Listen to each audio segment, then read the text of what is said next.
नपे तुले दिन हैं, चंद सांसें हैं, चंद घड़ियां हैं।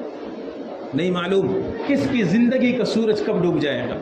नहीं मालूम किसकी जिंदगी की शाम कब हो जाएगी। जरा से कभी कभी कब्रिस्तान चले जाया करो, जरा से कभी कभी देख लिया करो जा करके, उनके भी शौक थे जो आज जमीन के नीचे सो रहे हैं, वो भी कभी नौजवान थे, इसी तरह वो भी घूमा करते थे, इसी तरह वो भी शौक श्रृंगार किया करते थे,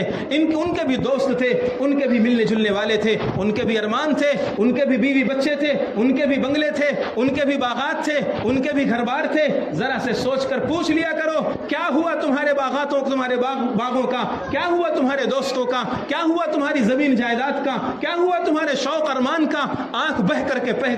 करके जमीन पर गिर पड़ी है, पेट को कीड़े ने खा लिया है, पूरा जिस्म छलनी हो चुका है, हड्डियां जमीन ने गला दी है, रेजा रेजा हो करके हवाएं कब्र के ऊपर से मिट्टियां उड़ा रही हैं, कोई नामो निशान लेने वाला नहीं है। भूल गए नाम लेने वाले, बड़े ओहदे वाले थे, बड़े मनसब वाले थे, बड़े इज्जत वाले थे, बड़े जाहो जलाल वाले थे, जब निकलते थे बादशाह होते थे, ये आगे पीछे फौज होती थी, कहां गए। जमीन ने सबको निगल के रख दिया है, जमीन ने सबको खा करके रख दिया है, सब खत्म हो गया है, कुछ निशान बाकी नहीं रहा, जमीन ने सपाट कर दिया है, सब खत्म कर दिया है। ऐसे ही हमें भी मरना है, हमारा भी हश्र उसी तरह होना है। एक मुसलमान को यह सब सोचना चाहिए, इसलिए अल्लाह ताला ने घड़ियां दी हैं, लम्हात दिए हैं, जिंदगी के ये सांसें हैं, हमें इनको बहुत सोच समझ कर इस्तेमाल करना चाहिए।